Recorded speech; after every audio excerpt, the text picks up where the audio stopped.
Good evening, everybody. And welcome. Got a big audience tonight. Welcome, everybody. Excited to have you here. The ages have gone down, too. We will exit our dinner break and call the open session to order.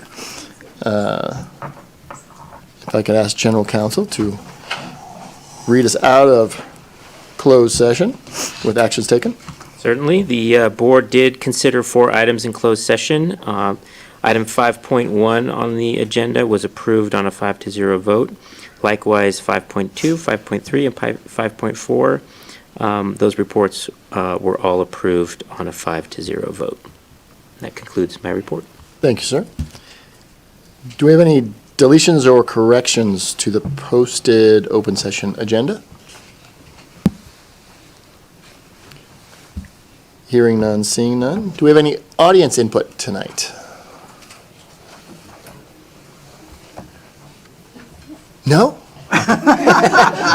Anytime I see Pam, I'm like, wait, we might have some. Yeah, right. All right. You're quiet? All righty. Input from employee associations tonight?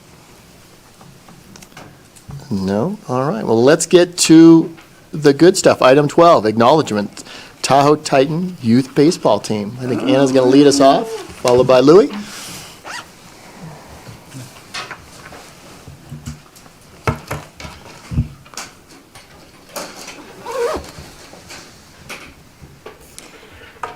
Good evening, Chair and members of the board, and welcome to the Titans, to the Tahoe Forest Hospital District Board meeting.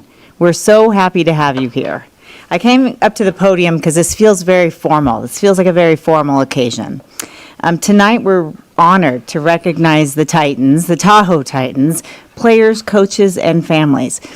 Before we start, I do want to say one little thing. I heard a rumor that some of you, and you don't have to say who you are, but if you want to raise your hand, you can, may have been born in this very hospital.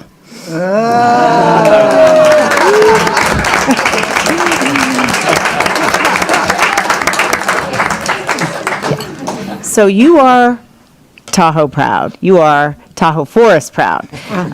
In recent weeks, though, you have really shown courage, unity, and character beyond your years. You've reminded all of us what it means to stand together as teammates and as a community. Your strength in difficult moments speaks louder than any scoreboard ever could. That example matters. It matters to all of us. Standing here among you tonight is the emergency department staff, lots of leaders from Tahoe Forest, our board of directors who were elected by everyone who lives in this region, all the way from North Lake Tahoe, all across the region. So you're really a big example for all of us. And tonight, we know that you have been trying to go to Cooperstown, and our Tahoe Forest Hospital Board, Foundation Board, along with the Tahoe Forest Hospital, have come together with a matching contribution, and we'll tell you a little bit more about that in just a minute. So we hope that tonight, this experience of going to Cooperstown, which we're going to support you in doing that, reflects not only your talent, but your perseverance and your sportsmanship.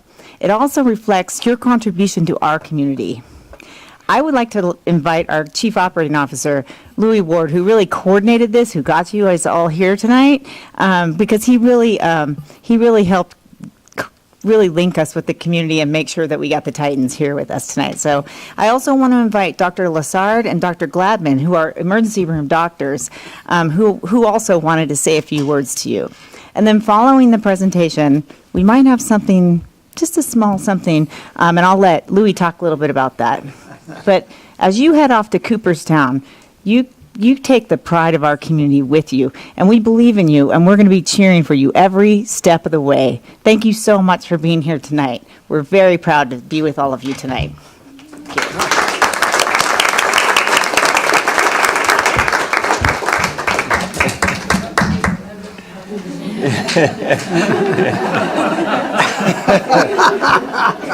I love it.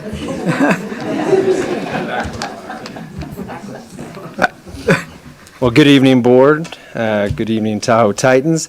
I'll keep my comments brief because I think Anna just summed it up absolutely perfectly.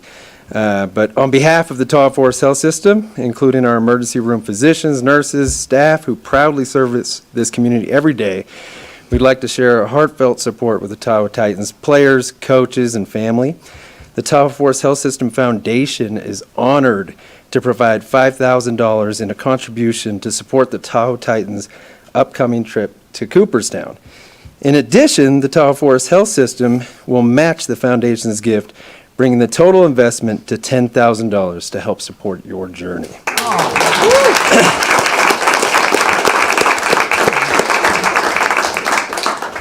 We recognize that the opportunity to travel to Cooperstown and experience the All-Star Village is truly a once-in-a-lifetime experience. One that celebrates not only athletic achievement, but also sportsmanship, character, and a shared purpose. It is our sincere hope that this contribution helps ensure that every member of the Tahoe Titans can fully participate in this meaningful experience. Please know that you carry with you the encouragement, pride, and best wishes of the Tahoe Forest Health System, our foundation, and the many caregivers who stand beside you as members of this community. We will be cheering you on every step of the way.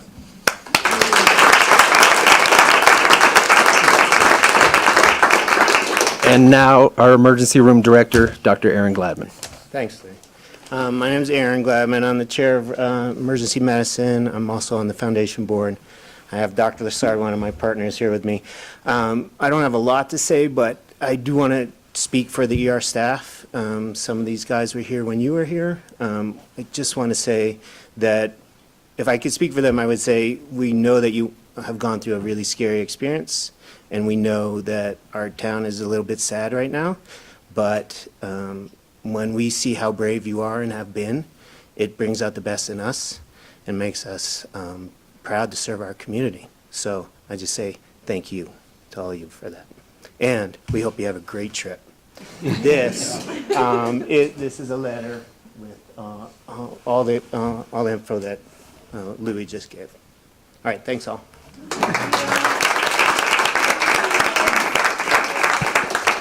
One last thing. We know that you came out here after a school day. You probably don't normally come to public board meetings, especially this front row. But you're welcome anytime. Yeah, right? Future leaders, correct. We do have a nice little surprise for you. Right outside that door, there's an ice cream bar. And so we want you to fill up on ice cream before dinner tonight. Thank you, Titans.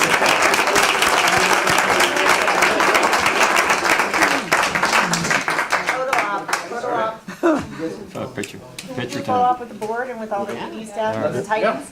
Where do you want it? Right there. Yeah. right in front. Come on up, guys. All right. Last thing. All right, Eli, we're in there. I better be there for it. Come on, Johnny. Good to see you. You too. Long time no see.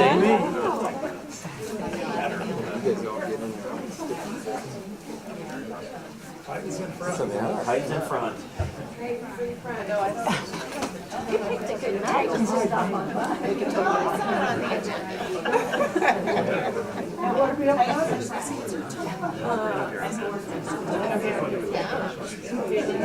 we all ready?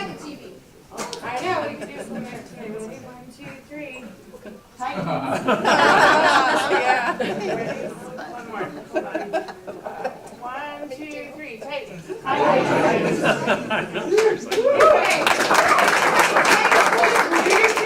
Everybody put your hands in. All the whole team behind you too. You guys, who's leading it?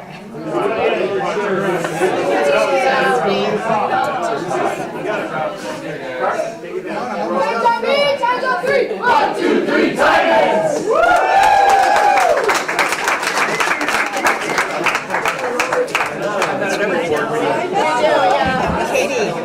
Katie, could you guys stay for just a minute for the next item? The ER?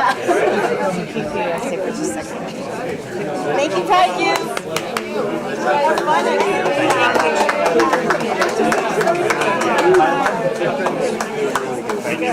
ER's good as well. Still doing those. You? Yeah, thank you. Thank you guys so much. Thank you, everyone. It was a wacko, was that interesting? This was just really exciting the first the day. Thank you so much. This is really, we have a new office. When it happens, it happens. You're Not so much at the next. You guys can take front and sit in the front. okay.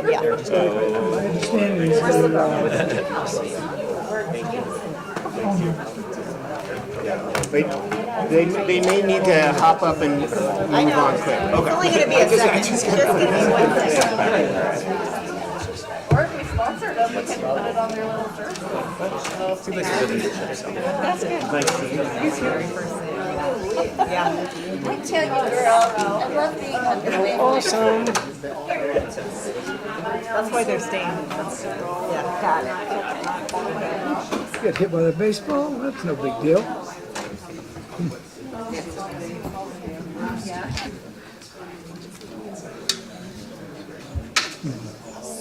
Oh. Actually, I'm gonna maybe go. Are you all set?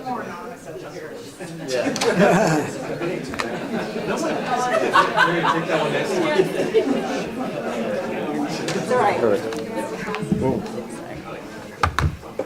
All right. I don't really have any public comment on the Tahoe Titans presentation, but up next, item 13, President and I think my one question is, when's their trip? Their trip is... there were questions. I don't know.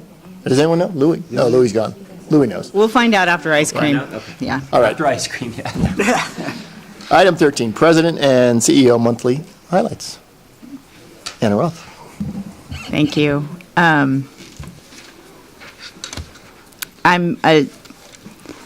This is a really important update tonight, and I wanted to start. Okay, so first of all, I'm probably going to have to read this time. So I'm going to just read something that I wanted to say to everybody. So over the past several weeks, our region has experienced a heartbreaking loss, including the recent avalanche and other deeply tragic events that have affected families across Truckee and surrounding communities. These moments remind us how closely connected we are and how quickly lives can change in a mountain community such as ours. Tahoe Forest Hospital District stands with those who are grieving, with the first responders, the clinicians, and community partners who have supported recovery efforts and each other. We're grateful for the compassion and professionalism shown by our teams during this difficult time, particularly our emergency department, our community partners, and all of the responders across the system. We want our community to know that crisis and mental health resources are available. Supporting emotional well-being of our residents is as important as caring for their physical injury. Our commitment remains steady, and we will continue to care for our community, support one another, and stand alongside those who are healing. I wanted to put up some information for both our staff as well as our community. And I won't read this slide to you, but I do want you to know that our behavioral health teams are ready to support anyone, as well as Placer County and Nevada County. There are many people who are available. I'm sort of shaky because I'm so moved by our emergency department team. I've actually had the privilege to join you and watch you, just bear witness to how you really take care of this community, and even sometimes give the CEO a ride home. Looking at you, Katie. But the work that you do is just absolutely breathtaking. You're just an amazing group of people. And it extends beyond the emergency department, radiology, all of our, EVS workers, nutrition services, the house supervisors, all of the staff across the system. In the most recent event with the avalanche, people wouldn't go home. They stayed at work. People were sleeping here at the hospital waiting to serve the community. And I I have really never witnessed something like it, and I've been around for a long time. So I just want to say how inspiring all of you are, and also just acknowledge what you do every day for the community. And we know that sometimes it can take a toll, and so we're here we will be with you every step of the way if you need support or if you know somebody that needs support. I'm just very proud to be with you all. So I just wanted to thank you, and for those who were able to stay, and I could look straight at you, I'm just like so happy to have the honor to work with you all.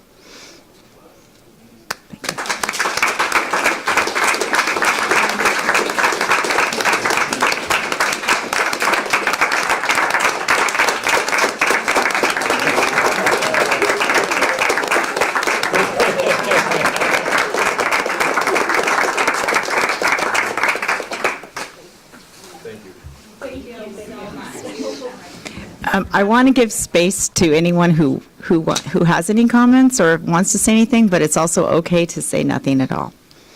Well, I'll echo something you said about the team. The ER is always a team, but we are part of a bigger team here, and anything we do is just a piece of the whole picture, and we are supported by the hospital, and it's great. So we appreciate the recognition, but it's deserved all around.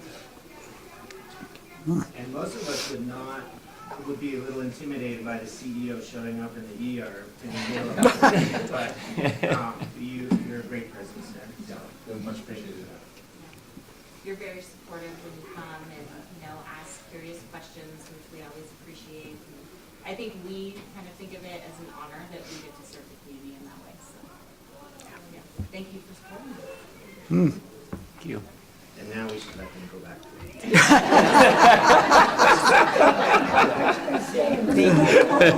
Get your ice cream.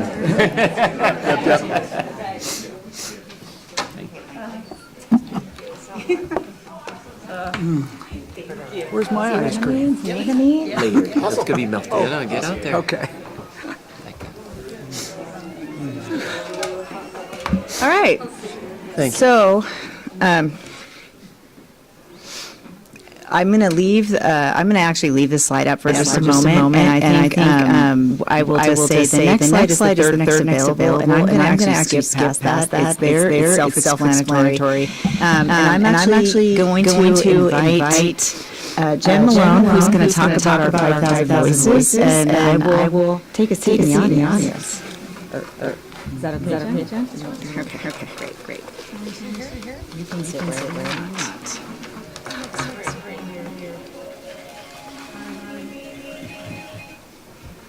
Good evening, Chairman Gary, directors. I'm Jen Malone. I'm the communications manager with the health system. I'm here tonight to speak about 5,000 Voices and an update, and I'm here on behalf of Kim. So bear with me as I interpret her slides here. Last month we focused our update around the survey, the campaign launch, and the many channels we are going to use to connect with the community. And tonight is just a really preliminary update on the trends that we're beginning to see. So this slide here is our very preliminary data. You can see we have community sentiment here, and since we're so early in our outreach effort, we're really going to see these areas grow. I think it's totally normal that we would be seeing the positive, neutral, and the negative numbers there. They'll really give us feedback in areas of opportunity to work on. In the category of things that are working, we have been receiving really positive feedback on our strong clinical quality, and then we're seeing great trends as it relates to patient loyalty and gratitude from patients for our local services.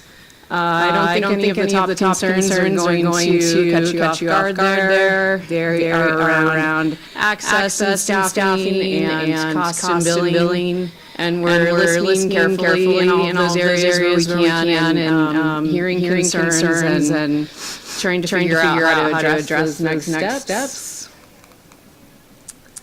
This is also very preliminary data. It's our survey results. I don't think that it's surprising right now that most of our responses are coming in from Truckee. And then on the other side there, we're looking to see some growth in all of our responses, but it's also not surprising that we're seeing most of those as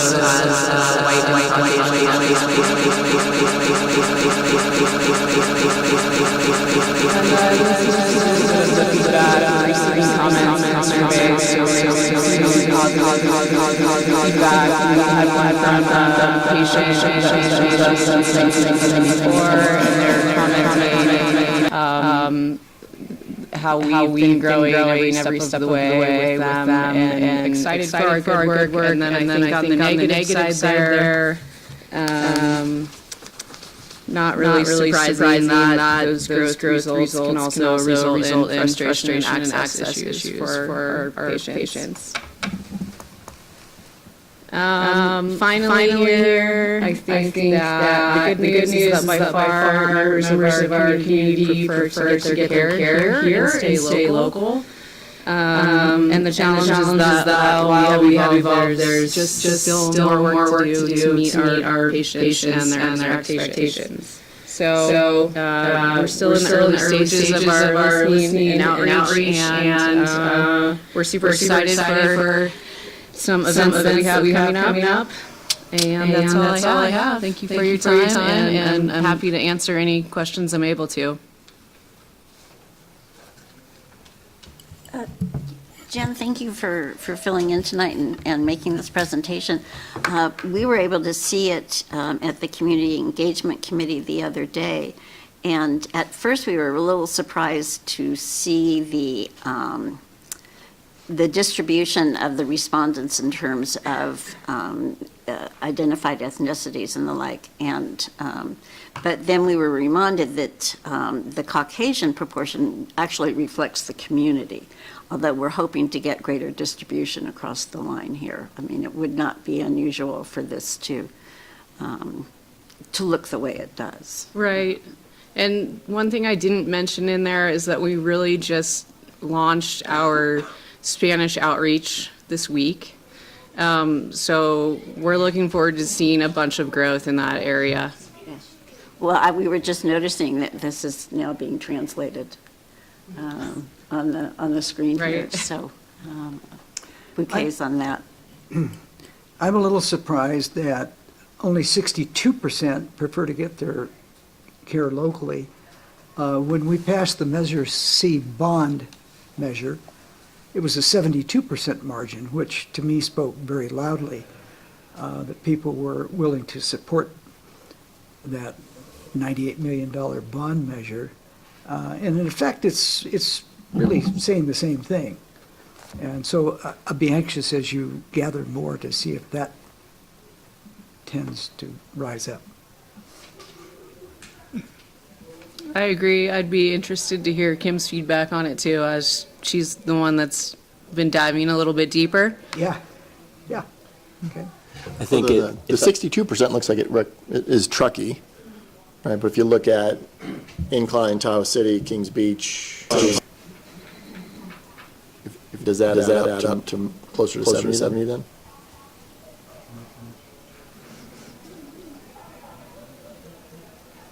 If I'm interpreting the graph correctly, it says 62% would want to receive care in Truckee, which is about the 66, that bar is just over 60%.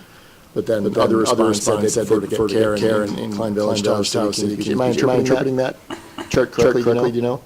I'm not entirely sure. And what I can say is these are preliminary results, and we haven't done the full synthesis. But we also want to make sure there's two reasons that we put this out. One is to give the board and the community an update, and number two is to encourage the community. Tell them we're interested in their feedback. You may have seen a video, a small video from our board chair saying we want to hear from you. But this is really also an opportunity and an invitation for the community if you haven't filled out the survey.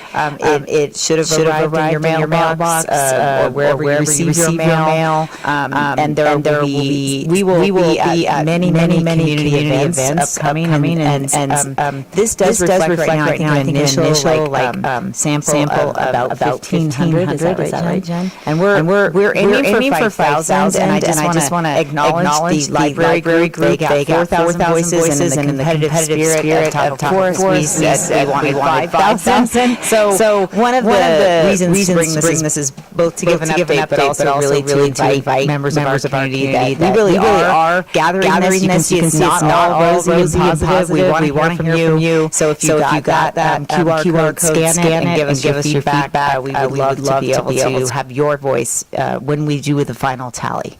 And it'll be going on all through the whole spring.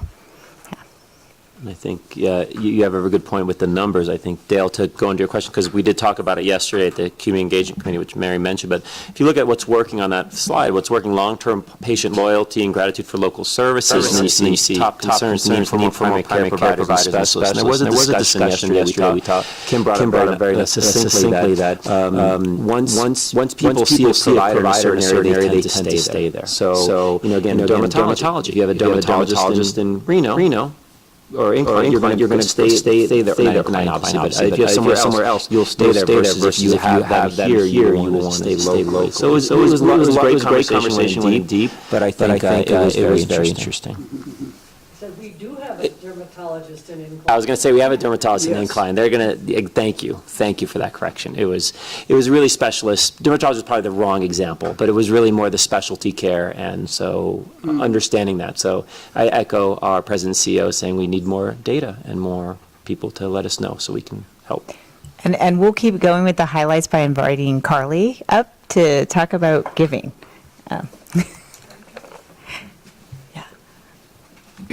And here, I'm going to give you the clicker.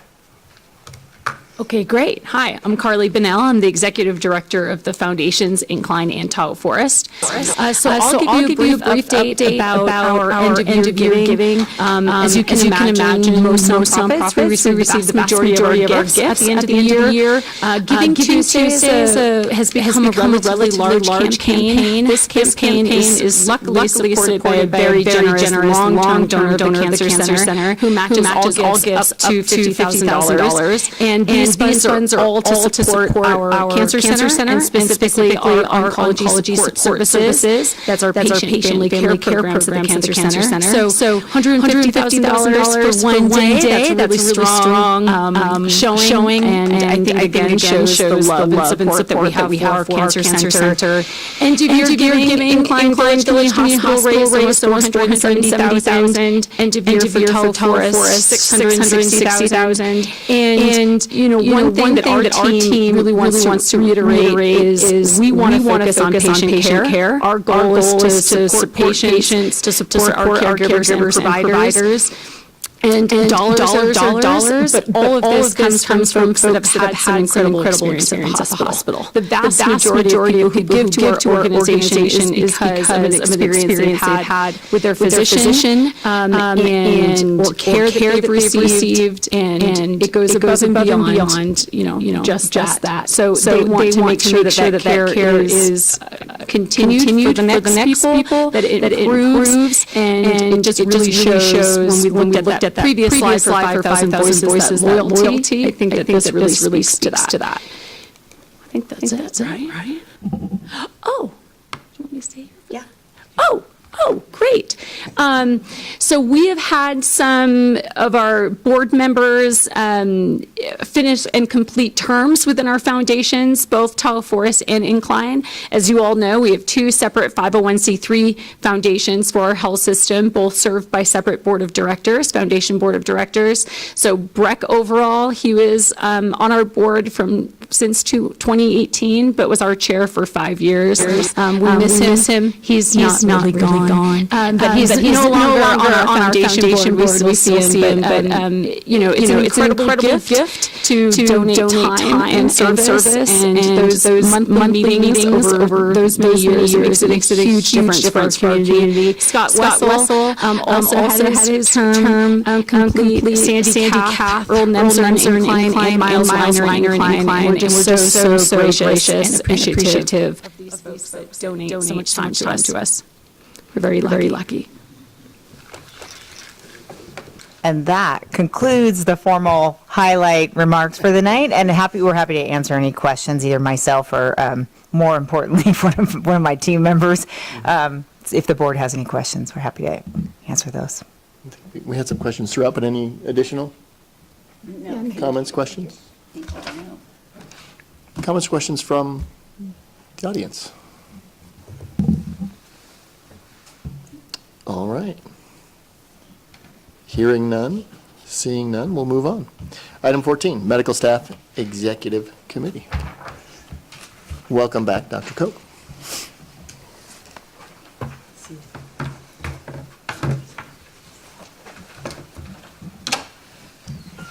Thank you. And we have a long consent agenda again today, but it's not complicated. It's quite simple.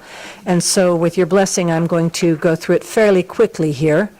There are policies with changes that include lab policies, cancer center policies, and then the standardized procedures for newborn and for perinatal screening. And so the lab policies are all basic changes that add risk statements or correct spelling errors or update resources, things like that. They're all very straightforward and simple, both lab and cancer center policies. The standardized procedures for the healthy newborn and for the perinatal screening are basically creating policies so that RNs can take on those responsibilities under the direct oversight of physicians when there's not a physician in the hospital for those specific services. And I can go through those in detail if you'd like, but we already communicated with Mr. Dartson-Cabbage, and I think he has the answers to the questions that he brought up. Next is the new MyChart policy, and basically this policy is simply to allow a patient who has diminished capacity to formally have somebody else participate in their MyChart portal. Previously, you might get a message in a patient's MyChart portal and it said, hey, this is my sister, or this is so-and-so's sister, and now they can actually have their own access to that patient's chart with the patient's permission, or for the incapacitated patient with their acknowledgement as a HIPAA person. And then the next is privileges with changes, and that's internal medicine and family medicine. Again, let me pull those up.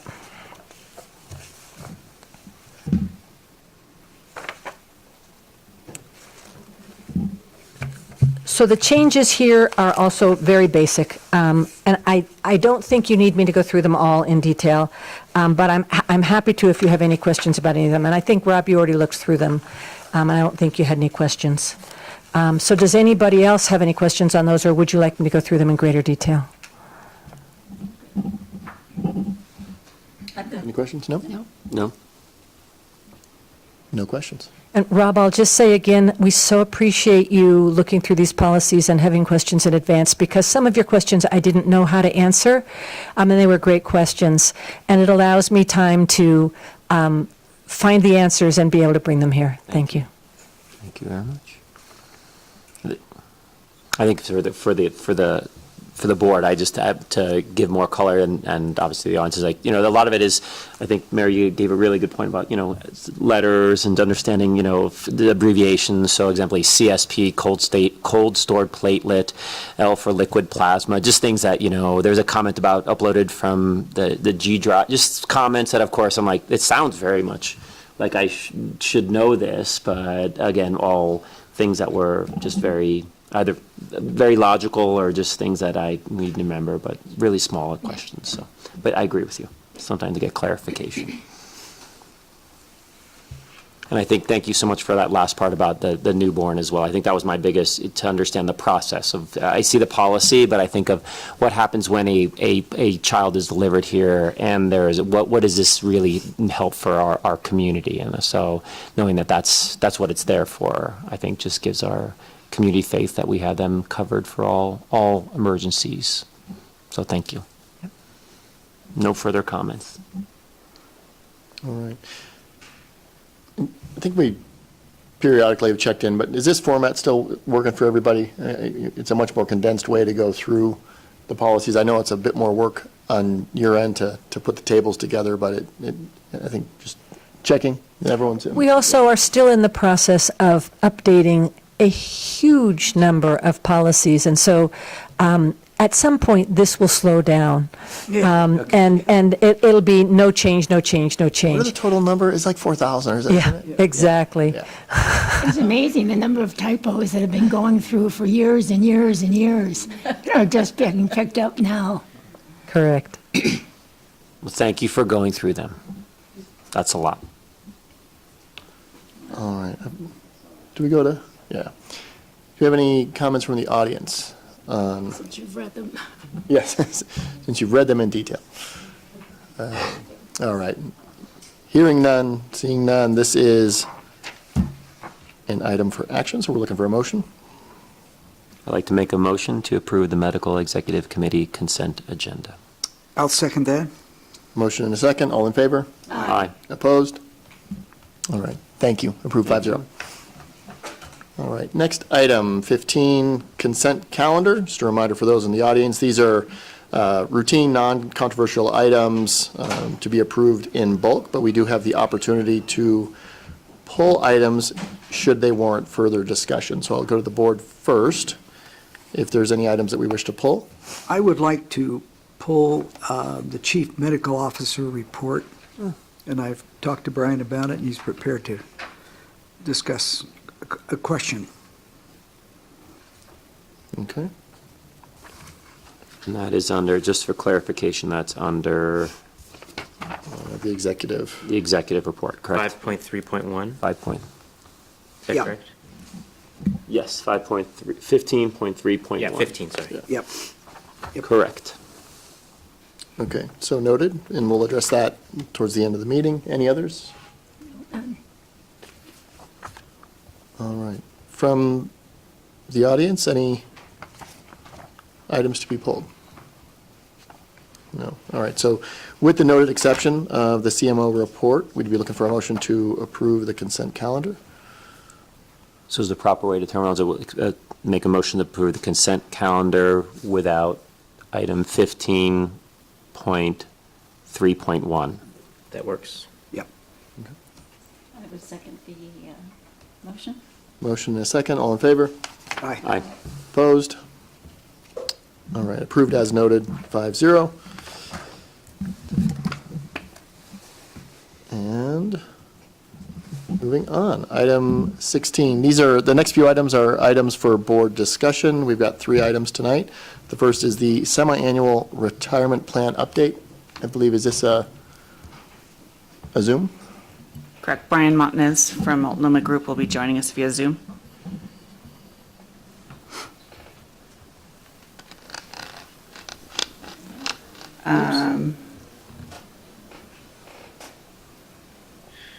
Good evening, everyone. I'm here today to give you the semi-annual update on the retirement plan committee's activities over the prior 2 quarters. So today we'll talk about Q3 and Q4 of 2025. So a brief update on the retirement plans. So we have the employer contribution plan, the 401 plan. Assets increased from June 30, 1.019 million to 110 million. Up 8.2 million or 8% on the period. The 457B went from 1.77.3 to 1.44, up 15 million or 11.99%. So it was a very good period for markets. And from a participant contribution rates, we were able to increase participation rates from 84.5 to 88.3. So we got a good chunk more people in there saving for retirement. The average deferral, just salary deferrals, actually increased from 10.1 to 10.2.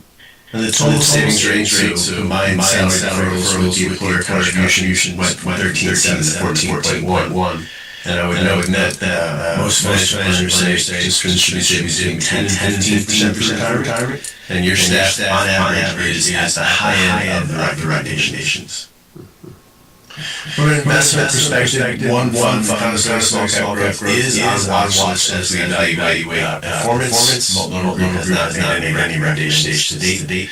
And all the remaining funds are ranked satisfactory by Multnomah Group's investment committee. And by all means, if there are questions, please jump right in. In Q3, of course, the committee reviewed the investment performance. That was the first time we discussed how the Tahoe goes investment performance. Everything else was satisfactory.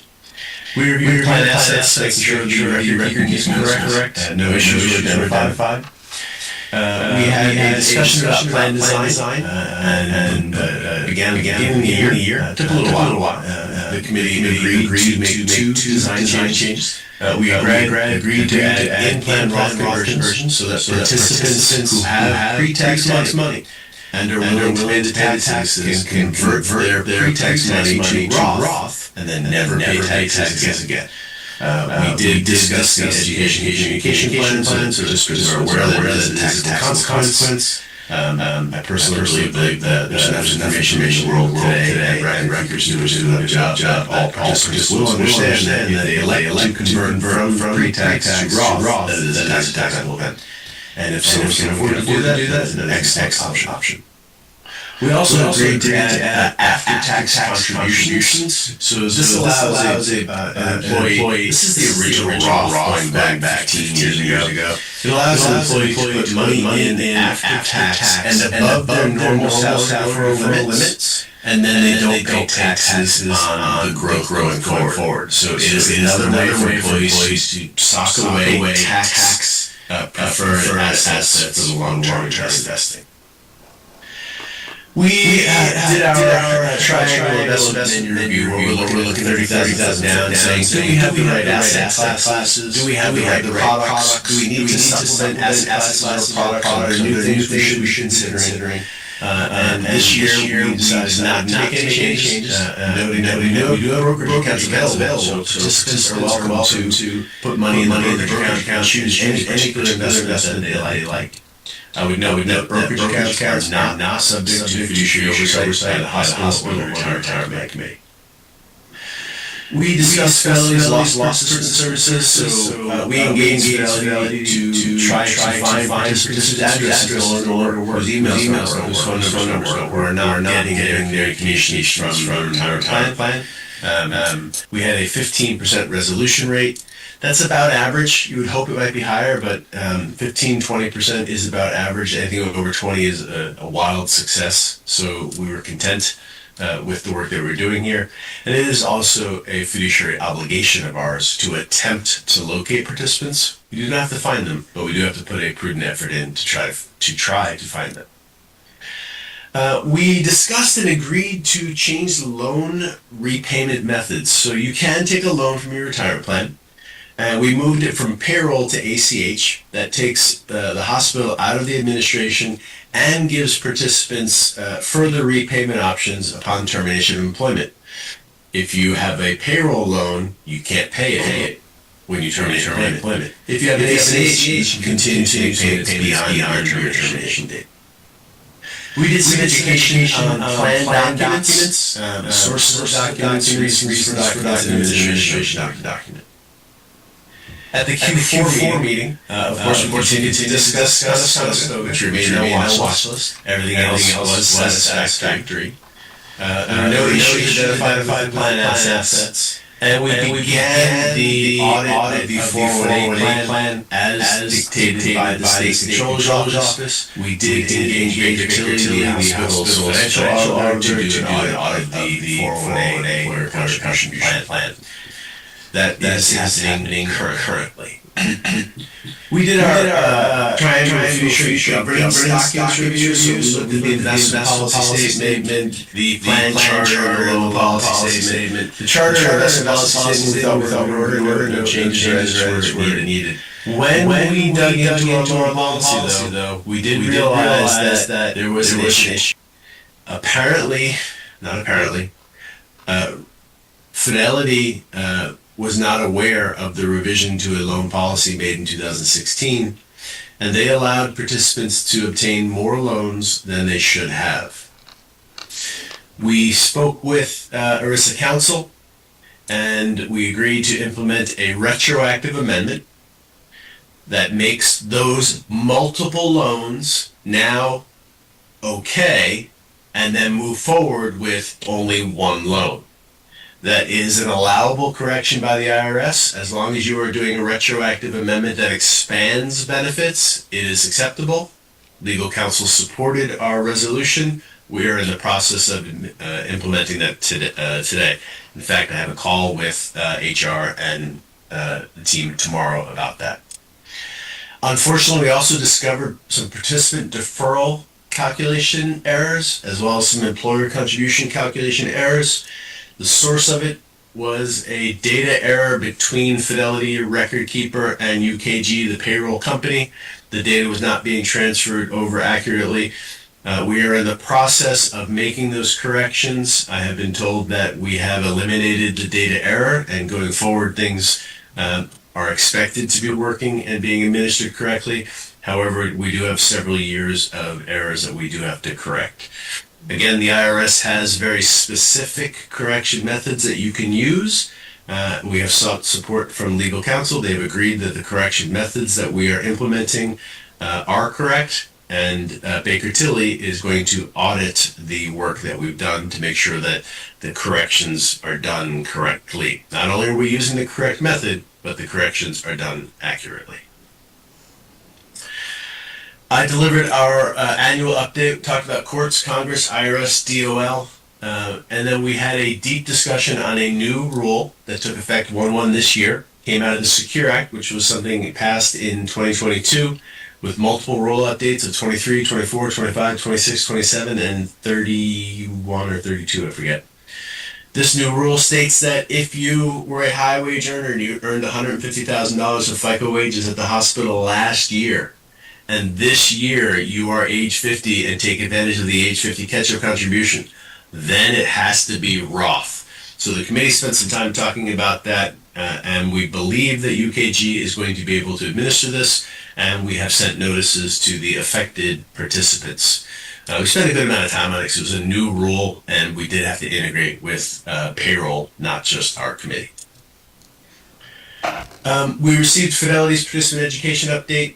We discussed the results of the plan, and the planned education and communication efforts for participants, and we did some education on investment policy statements. Those were the 2 quarters of Q3 and Q4 2025. Are there any questions? First look to the board, any comments? Brian, thank you. This is Mary Brown speaking. Thank you for the semi-annual update. It's always very interesting. I was wanting to ask about the increase in participation, deferral rates, and saving rates. Is that a change in direction from what we've been seeing in the past? I should have looked back to see, but it seems to me that we were having a small decline in those numbers. And it looks like... Yeah, and I'm glad you asked that question, because you are going to see that happen. We have, on 2 occasions in the past, done re-enrollment, which is everybody deferring 0 or everybody deferring below a certain number gets put back in the plan. So the participation rate will bump up, maybe even get up to 90%. And then as new hires come on, they're automatically enrolled. But ultimately, people will say, hey, I don't want to participate at this moment, and the participation rate will come back down. So what we're seeing here is the reverse, and this is going to be reflective of communications and on-site education efforts. But yes, Tahoe's participation rates are going to fluctuate between 80 and 90 because we have done re-enrollments in the past. Typically, you don't see that much of a variation, but many employers aren't as courageous as Tahoe and getting people into the plan. Well, and success breeds success. It does. Yes, thank you. Communications, because you have a part of your employer contribution is a match, so people have to defer to get it, and communicating that dollar for dollar match. Hey, you can take 70 cents home after taxes, or you can have $2 in your retirement plan. It's a pretty effective tool. Thank you, Brian. And I would also say 88% is an outstanding number, and 10% salary deferral and 14% employer contributions, those are outstanding numbers for any hospital, period.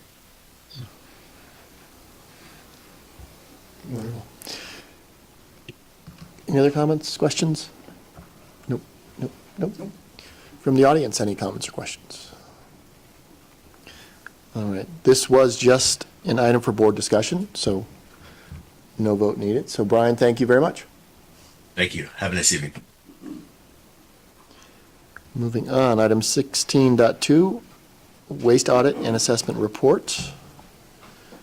Dylan, you can lead us off on this? Yeah, we have a consultant as well.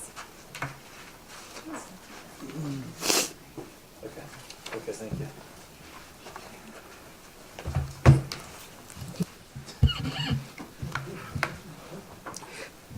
Just give a second.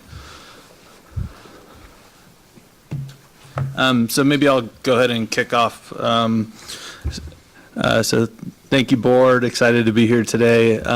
So just as a reminder, it is one of the district's goals to improve our stewardship, and which is reflected in our goals. And we wanted to come before you today to give an update with the overall effort, as well as some specificity with some specifics within that. So the health system has partnered with Mazzetti on a full assessment for 3 full calendar years of tracking and metrics, with everything inclusive of energy utilization, gas and fuel utilization, all the way down to what's the carbon equivalent impacts of our purchasing policies and our purchasing quantity, as well as how we conduct construction and buy materials, et cetera. So that effort is well underway.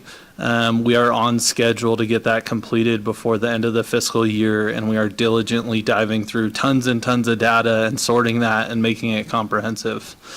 In addition to that, we are standing up some work groups within the staff to help inform and help us design our goals within that. And back in the fall, we contracted with Waste Free Tahoe, and I'll give a quick introduction in a sec, because we wanted to do a full waste audit of the health system and evaluate the waste streams. Hospitals are high consumers, and we want to make sure that we are being stewards of our environment as well as the waste streams. So with that, I'm going to pass it over to Maria here to talk about that process and our results. Yeah.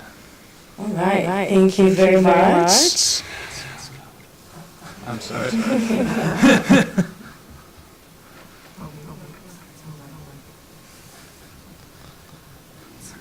No, that's okay. No, thank you so much.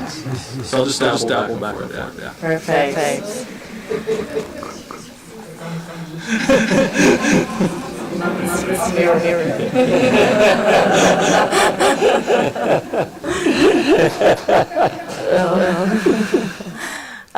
All right, well, thank you so much for having me here today. Good evening. My name is Maria Lopez Godoy, and I am the founder of Waste Free Tahoe. And about a little bit over a year ago, Tahoe Forest came to me with the ask of looking into the environmental footprint of the hospital, and more specifically, the waste footprint of the hospital. So with the idea of finding ways to mitigate or reduce waste to landfill. You can just move the slides forward with us. Perfect, thank you. All right, so we will go over really quick why and what and how we did this. We'll go over a few of the results, and then I'll touch on the recommendations, leaving plenty of time for any questions. And to deliberately creating that picture where you don't have a trash compactor at the front of the hospital. In case anyone's wondering. Maybe one day. No, just kidding. All right, so what we set out to do was to conduct a waste characterization study across all of TFHS's facilities to establish a baseline for all waste streams, costs, and practices in order to identify pathways for waste to landfill reduction. And of course, this brings opportunities for savings as well as risk reduction and long-term sustainability.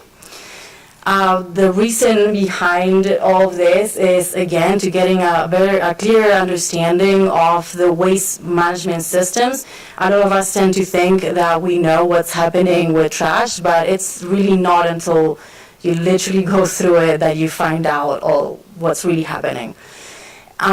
So again, the goal here being to uncover hidden costs and increasing diversion potential to build a long-term sustainability strategy. We did this in 3 different ways. One was on-site waste audits, which means that I physically went through a few hundred pounds of trash across different different locations for the district, as well as conducting visual assessments of the remainder locations. I also went through 12 months of waste invoices between July 2024 and June 2025 and conducted stakeholder interviews, as well as looked into a little bit of the compliance, as well as synthesizing all the data to come up with some actionable insights. So we found a lot of information, but here I kind of bring you a few of the key things that we found. The first one being that Tahoe Forest has a 43% waste diversion rate, which this means that 43% of all the waste that is being generated across all of the system is being diverted from landfill by composting or recycling. That leaves approximately a 57% of waste that is going to landfill.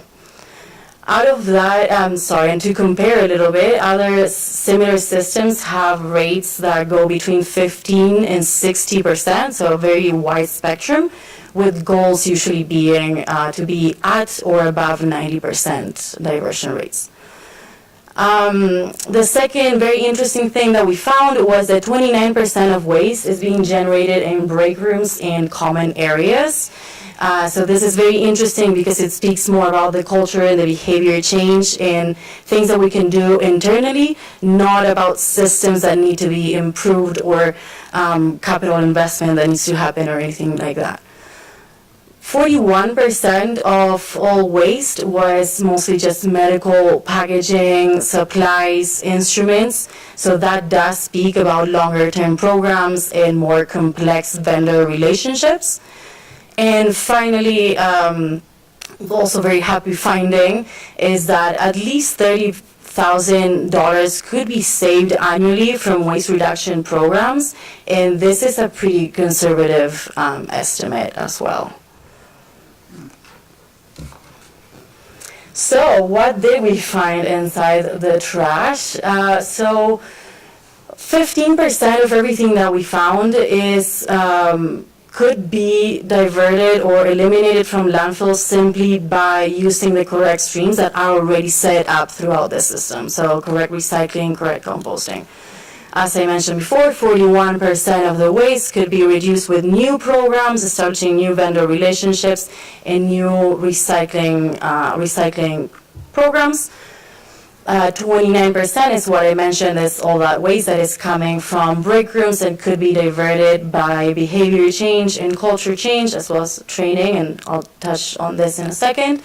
And finally, this is, I think, the most important part of this, is that only 12% of waste will need a longer-term planification and systems, and 3% of waste is what we would consider true landfill meaning there's a lot of opportunity for very simple waste reduction. So I'll touch really quick on these 4 slivers. I want to make sure that we leave some time for questions.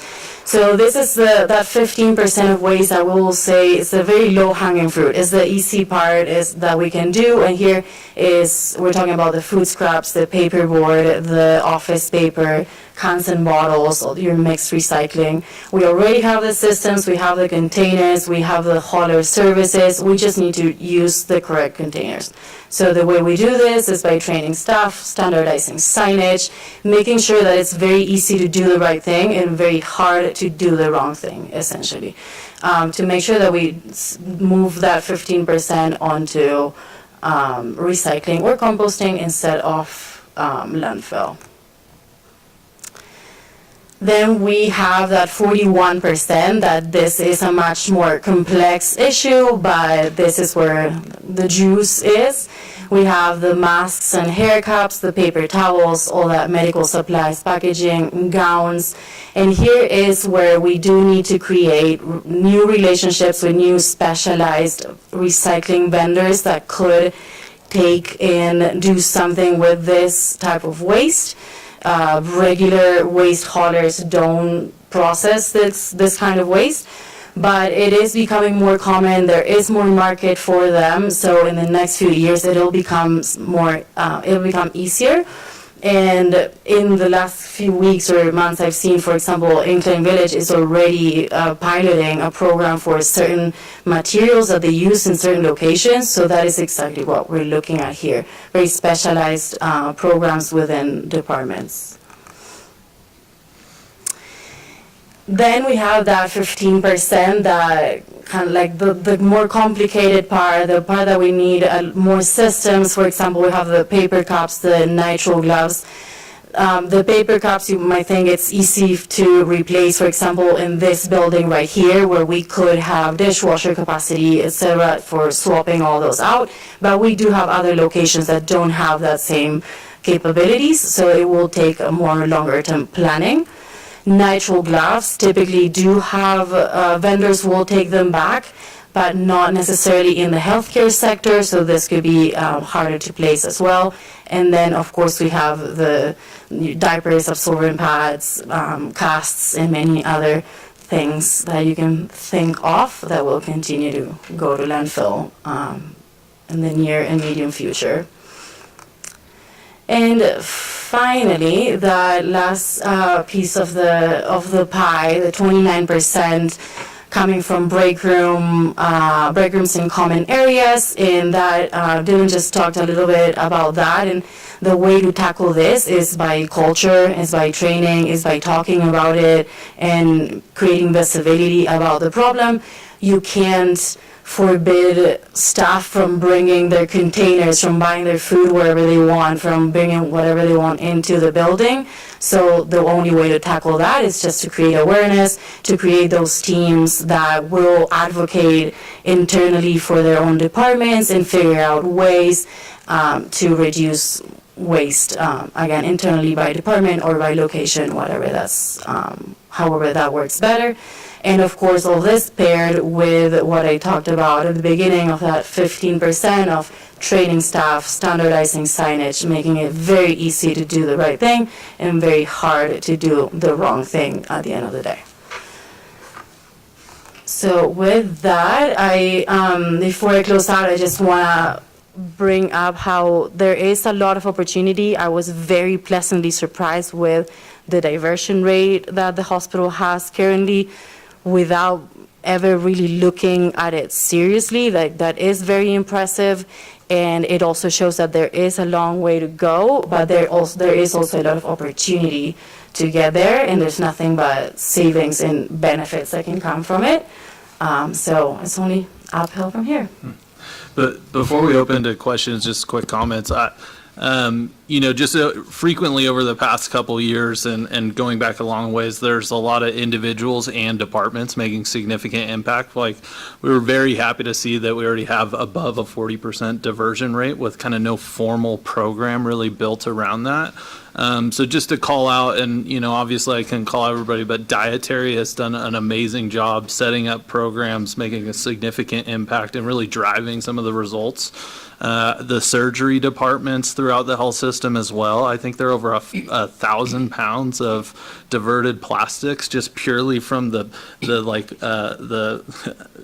peeling off of the medical package. If you could imagine how many of those to get 1,000 pounds, and have personally advocated to partner with other outside agencies to divert the plastics. So no doubt, ton of opportunity, but also just a ton of wins to celebrate as well, and just good efforts. And we're looking to enhance that to make the health system more robust and more comprehensive. So with that, we'd love any questions they would have. Thank you very much. From the board, comments, questions? Yeah, a few questions. Thank you for going through our trash. Appreciate it. My pleasure. Greatly. There's a literally sign-up sheet. Exactly. And I just want to make sure I have this correct, because I was trying to take notes, and I just want to make sure, like, as our community asks us. So if I think, thank you, Dylan, for saying that. So right off the bat, people say, what are you doing for Truckee? And right away, 43% of this hospital's waste is being recycled. Right off the bat. And I want to make sure, and you said kind of the comparisons anywhere from 15 to 60%, is that correct? So we're doing pretty good. Above average. Above average, all right. I want to make sure everyone out there hears that. Yeah, right, yeah. But of course, we always want to improve and be excellent. So, and thank you, Dylan, again. I want to echo that. If the surgery team is doing that, if we already have winners, if dietary, that's amazing, and I hope we can learn from them and, pass that on, and I'm sure they will love to share. But looking at this graph, going at the circle of the graph, so if I were to say, like, right away, divertible through current streams, that's 15% of the 47 that's lost, correct? 57. 57, I'm sorry, yeah, my bad there. 57. So that is a portion that essentially, so we could get to, there's another 50% up there just by diverting. And then it becomes creative. And then it becomes more creative. Creative and money. Yes. Okay. All right. With regulatory as well. I mean, we are highly regulated from a waste standpoint. You can think about pharmaceutical waste, biohazards, et cetera. So it's a complicated challenge, but for sure, we have the team make it happen. And the interesting part also being with the cost that the landfill stream will always be more expensive than anything else that you can think of. So anything that you can avoid putting in there, that's already savings that you could be investing in something else as well. Okay. So these companies that assist you in taking the waste, I assume none of them are here in Truckee. They have to come from outside of the area? You're correct. It depends on what specific stream we're looking at. Then there's different services. For naming a few, TerraCycle does a great job with medical waste and other types of packaging. And the way that they work is that they give you their boxes and the collection system, and then you can send it back. So it's not a daily or weekly thing. It can be over a few months.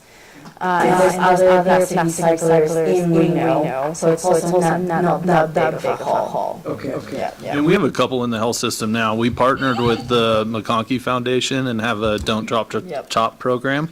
So that's certain types of plastics actually can't hit the existing recycling streams. So that foundation actually collects tops. There's actually one right in the main lobby. And then they sort those tops and they melt them down and refurbish them into, community benches or other alternatives for utilization. Another option is the surgery team, huge kudos to them. They went out and partnered with Trex Decking. And Trex Decking is actually taking the plastic waste that they're using, and they remanufacture that as well. So to your point, there's a diverse stream of partnerships, and it can be a challenge to find some of those. And then obviously with our regional limitations, I think we have much, but a lot of research and opportunities to be found. noting some of the challenges we have. I mean, a lot of waste has biohazards, much harder to recycle. But when I look at 29% is coming from the break room. And there's some chili in the cafeteria. It could have been considered a biohazard, but by and large, it's like that seems like low-hanging fruit there. Like, to get to address that 20%. So is that what you would recommend as like target? Where are those really easy places where we can literally overnight with training and education? Yeah. Would that be your recommendation of the best places to kind of focus our attention? To get started with, absolutely. Yeah, and tackle the more complicated stuff. What Dylan was down the road. mentioning about the environmental work group, that's exactly where to start, and starting to get those folks that already care, that are already on the ground, to step up and have a voice and kind of be the representatives of their departments. That is exactly where to start. And then, of course, the training and the signage, the typical behavior change kind of actions. And then after tackling those, you can start looking at the bigger, longer term investment, any pilot projects needed, so that we can make sure that any program that we do works and we're not overhauling the entire hospital with a program that eventually might not work. Yeah. Michael, that one caught my eye too, as we were going through it, and I was wondering, and this is very light, but I'm wondering, I mean, we have so much swag. Can we not do something around the, lunch of the food items and those kinds of things, and do social engineering through the cafeteria, get discounts, do whatever? I mean, it's in our house, it's in our yard. It seems to me that we can be a little more creative and figure this out. Yeah, I agree. Yeah.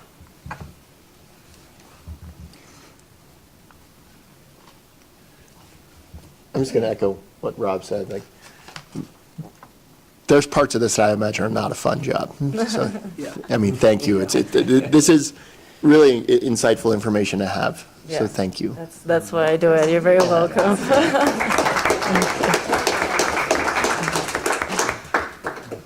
Before we move on from audience, comments, questions? Anything to recycle?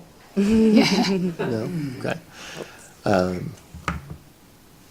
think we're good. Thank you Yeah, you're so very much. welcome. Appreciate it. Again, this was for board discussion, so no action needed. Item 16.3, 2025 Annual Quality Report. While Janet is making her way up here, I do want to make, just a side note. Historically, we've had the quality report primarily in closed session, I think, and is this the first time we've brought a lot of the information into open session?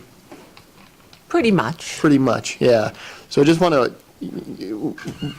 just recognize that, because that's been a big focus, especially, since Anna came on board, bringing as much information forward, being as transparent as possible.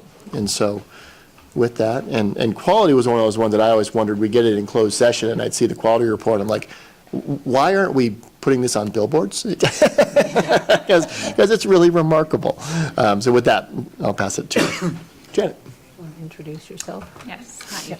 Hello. I'm Mika Conway. I'm an ophthalmologist. Sorry. And I'm the medical director of quality. Thank you so much for having me. And I'm Janet Van Gelder, the Executive Director of Quality, Regulations, and Oncology Services. And we're here to present the calendar year 2025 Annual Quality Assessment and Performance Improvement Report. And we will be highlighting a few important areas that were that initiatives that occurred in 2025. But let me tell you, there was a lot more that happened, but we will be highlighting a few items. And the annual report is a regulatory requirement, and so to present to the board, and yes, historically we've done that in closed session, so we're excited to be here tonight to share some key highlights that occurred in 2025. So first of all, the Quality Assessment Performance Improvement Plan is focused on our mission, our vision, and our values. It's an important concept that undermines our QAPI plan that we're going to be talking about this evening. And also the IOM, the Institute of Medicine, defines healthcare quality as the degree to which healthcare services for individuals and populations increase the likelihood of desired health outcomes and are consistent with current professional knowledge. And we follow the STEEP principles or concepts that we ensure that we provide safe, timely, effective, efficient, equitable, and patient-centered care. That's a foundational concept that we follow in our organization and within our, I'm going to say QAPI, that is the Quality Assessment Performance Improvement Plan. In addition, we also follow the quintuple aim, which originally was a triple aim from the Institute of Healthcare Improvement. It became the quadruple aim, and now it is the quintuple aim. And that is the improving the patient experience of care, which is both quality and satisfaction, improving the health of populations, reducing the cost of healthcare, and then staff engagement and joy in work, and then finally health equity, the importance of that in the care that we deliver. So I really want to acknowledge, before we go into those 7 key areas that we're going to discuss, just the amazing work that this team does every day for our patients, our families, our residents in the ECC and our community. The report that we compiled is thanks to the directors and managers. Every director and manager contributed to the quality report. And the commitment for the directors, managers, and medical staff, and our staff in general for a quality and patient safety culture is tremendous in this organization. I, of course, want to recognize our administrative team for their support and the board of directors. We could not do this without all of you. So as I noted earlier, a multitude of initiatives and process improvement activities occurred in 2025. However, Dr. Conway and I are going to highlight 7 areas. And if you have questions, we do have support in the audience to help us answer any questions that you may have. So, Dr. Conway. Thank you. And just to echo what Janet just mentioned, quality really is embedded in everything we do every day here. As a provider, I see patients every day, and it really is the foundation of each interaction, and that is just widespread across the organization, and I'm so grateful to be a part of this team. So moving into the first of our items to discuss is access to care. So regarding this primary focus has been on primary care and pediatrics. There was an extensive analysis conducted. 18 out of 28 interventions were implemented in 2025. The 10 prior were from 2024. There's been a strategic redesign launched at the beginning of this calendar year, so we'll be providing updates next year regarding this. And there's a few tools outlined here that are underway. We're using them to evaluate and forecast and measure access within pediatrics, and that analytic process is underway in primary care. The next item we wanted to highlight is JEDA. This is an acronym for Geriatric Emergency Department Accreditation. We're in the pre-accreditation phase right now. Reviewer has been assigned, and the date is TBD. So what this is, the pillars are listed here, but basically eliciting healthcare goals, ensuring patients receive care that's really aligned with their personal care and values. There's a lot of communication that goes into this. The ER providers all receive a certain number of CME hours specifically geared towards geriatric care. The second bullet point here, responsible medication management. This is a hugely achievable and critical goal. Medication reconciliation technician is potentially in the works. This is awaiting for a budget decision for the upcoming fiscal year 26-27. The other pillars are listed here that I don't need to read specifically, but we can move to the next slide. One thing I wanted to highlight here is that we're really a outlier here in a very good way, in that there's only 3 other with this accreditation within 100 miles, being Sacramento, Yuba City, and Sonora. So that just really speaks highly to our dedication and our care for our community. It really, JETA, as you can see there at the bottom, aligns really directly with the CMS age-friendly hospital measures with the 5 domains listed there. So really enhancing the care and ultimately outcomes for older patients. The next item I wanted to highlight is our amazing achievement of ACHC Primary Stroke Center certification. We received that in November of 2025, and I just really want to point out 0 deficiencies. This is incredible. Amazingly dedicated work from the emergency department and all staff involved. This, to me, just being an ophthalmologist, just from a personal standpoint, this is huge for me, since I oftentimes do see patients that see me in the clinic for vision loss, which is the E in the BFAST acronym. We can go through that if you'd like. But being able to send these patients across the street to our own emergency department, not have to send them down to Reno, is just such a wonderful blessing, and really amazingly well received by our community. And just being a provider working in that system, knowing I have that support just right within our own healthcare system is tremendous. And there's ongoing process improvement, and enhancing patient safety. There's case reviews, and a lot of outcomes that are being monitored. The next item, patient safety huddles. So these can occur in different forms throughout the health system, depending on which department you're. So in California, in 2025, Assembly Bill 1204 was passed, and this required that we create a health equity measures reporting program based on the data that is related to health disparities, including but not limited to age, sex, race, ethnicity, payer type. I just realized this wasn't on. Payer type, preferred language, disability status, sexual orientation, and gender identity. We are to gather the data, submit it, our top 10 health equity disparities, to the Department of Healthcare Access and Information, or HCI, formerly OSHPD, on an annual basis. We are to evaluate the discrepancies and create a performance improvement plan. Part of the requirement of this Assembly bill is to post the plan on our website, which is prominently on the website and is at the top of our website as you enter that page, and then to monitor progress and our interventions and performance improvement to make sure our interventions are effective and have made a difference. So the requirement was 10 health equity disparities, but when HCI, Hospital Quality Institute, we utilized their statisticians to slice and dice our data, and they identified 5 areas for improvement for us to address. And those include breastfeeding in the Medicaid population, or Medi-Cal, readmissions for our Medicaid patients, our Medicare patients, male patients, and those greater than 65 years of age. And so these were areas that we have created performance improvement plans to address within our patient population. And we will continue to monitor that and then provide an update with new data to see if we have improved these areas or if we need to continue to work on them. I don't want you to think that we're doing terrible in these areas. We monitor readmissions all the time. I share that data with you. We do quite well.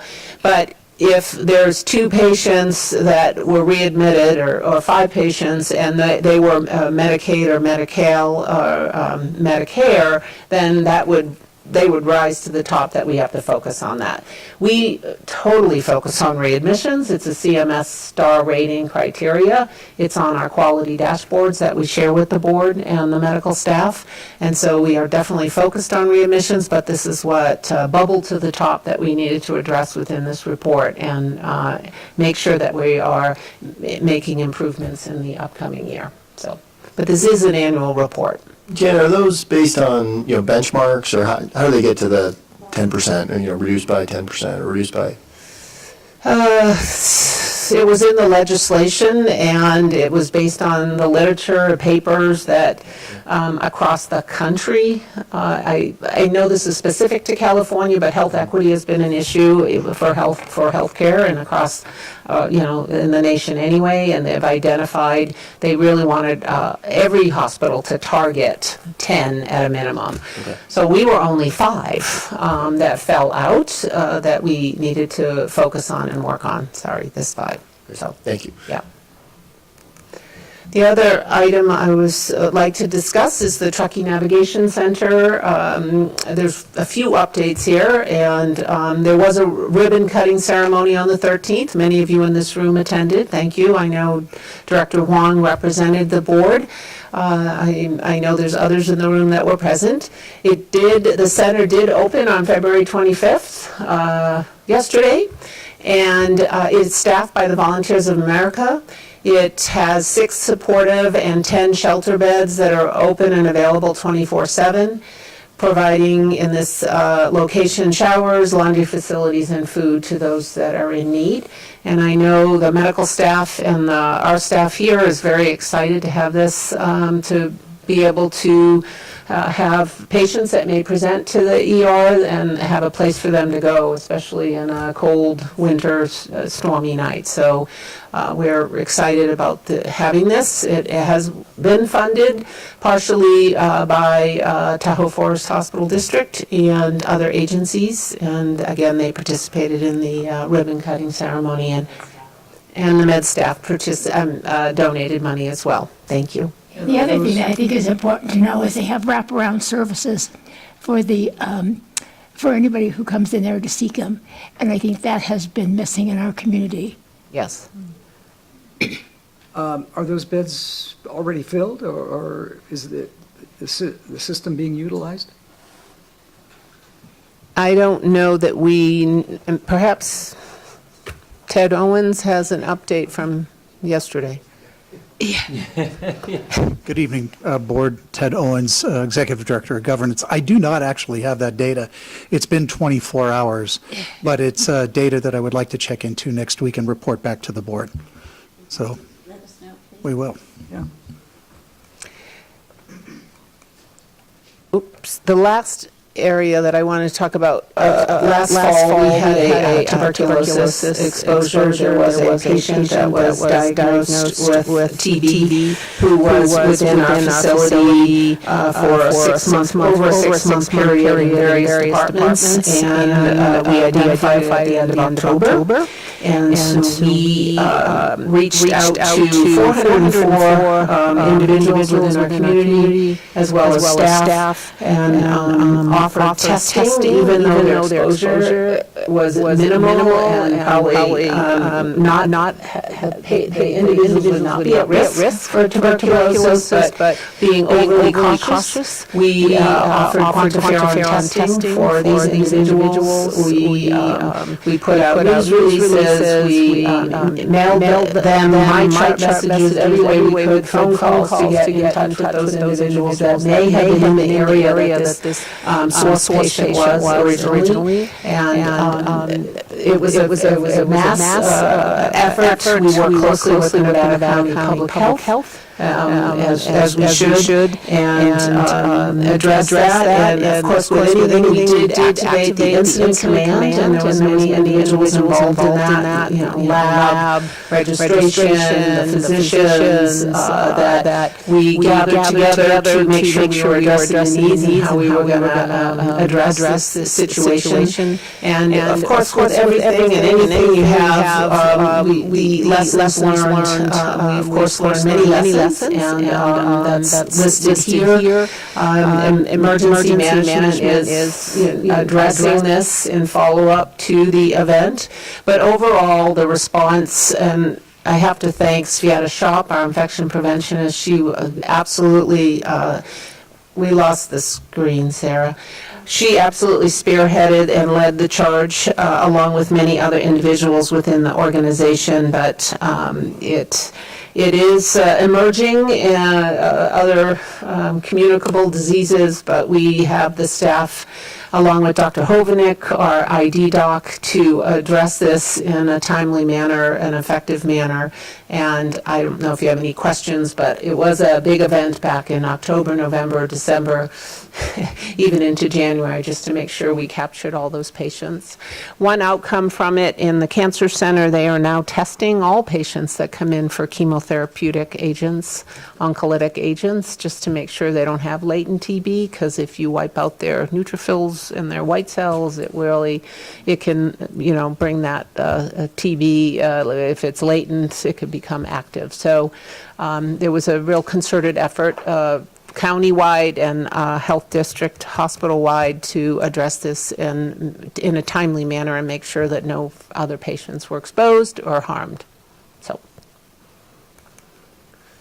just our winning aspirations and, of course, and how we approach our quality assessment performance improvement plan across the organization, and then any questions that you may have. Right. And again, the board does, we did review the full report in closed, took action on it, and approved the report in closed session. So, but if there are any questions or comments from the board on this? May I?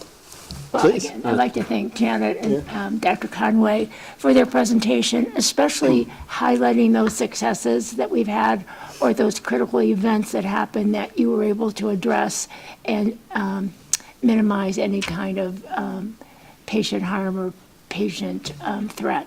So thank you again for that work, and thank you for condensing it so it was palatable. No, thank you, Dr. Conway. Thank you, Director Van Gelder.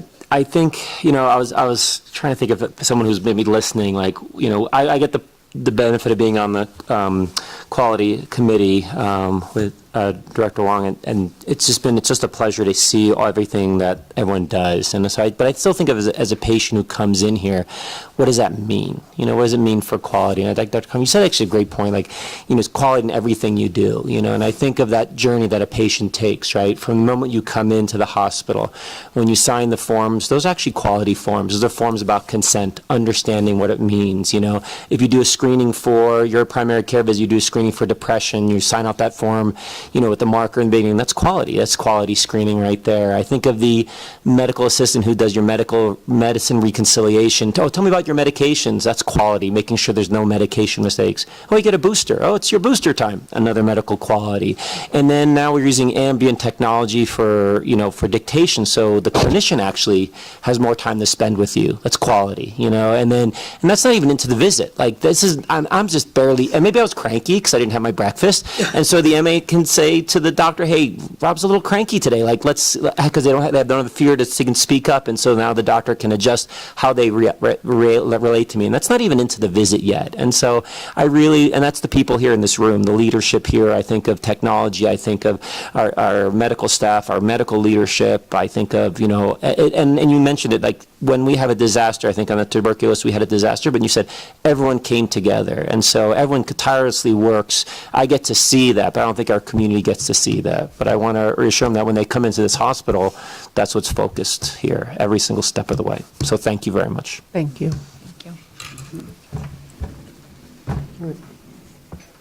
Any other comments? I would not try to follow that for Okay. Covered it. Mic drop. Thank you, Rob. You said that very Thank well. you.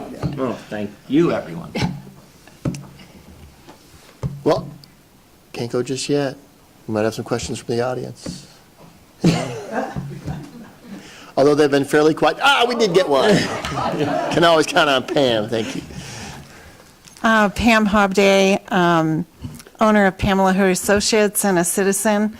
I just want to commend having this quality report available and presented at a board meeting. I think you all agree that the community really wants to hear. And there are questions about the quality of care. And this was just fantastic. I really liked the geriatric and the stroke and all the things that have been accomplished. But just congratulations to you, to Anna, to you and your entire staff, to all the physicians, to everyone who works here. It's all about quality, isn't it? And thank you to the board for, as you said, Mike, really wanting to present this to the public in public, officially at a board meeting. So I want you to continue to do that, and let's blast this far and wide. I'd love to see a communication plan with how our communities are going to be able to hear about this. So congratulations. Thank you. Thank you. Any others? Thank you very much. And again, the full report was approved in closed session, so this was just for, open session discussion. We have, under item 17, one item for board action.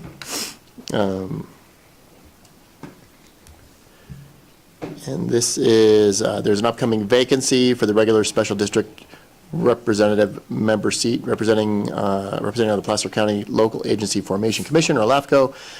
Seat is currently held by Commissioner Judy Friedman, and the term is set to expire in May. So if desired, the THFD chair can nominate a director, but I don't think I just want to nominate. I guess I'd be looking for any interest, if someone that would want to be nominated for the LAFCO seat. We'll let you know if. LAFCO is the most powerful agency you've never heard of. That's its moniker. So. I did think we did elect somebody to it last year, and that would have been Jeff Wilson. No, Scott Wilson. Scott Wilson. The special districts get 2 representatives on the LAFCO commission. So all they're asking for now is a nominee. If someone from the board wants to run for the one spot that is open, yeah. That's all that we're asking the board to do tonight. And as noted, sweetening the pot, the most powerful. No. We'll pass. You got a pass. Pass. So there are 2 options here in the suggested motion. It's either a move to nominate a director, but it looks like we have none. So then the motion we'd be looking for is to decline to nominate a director. There may be some passionate public comment that would like to persuade you otherwise. You may ask. Looking at you, Ted. Okay.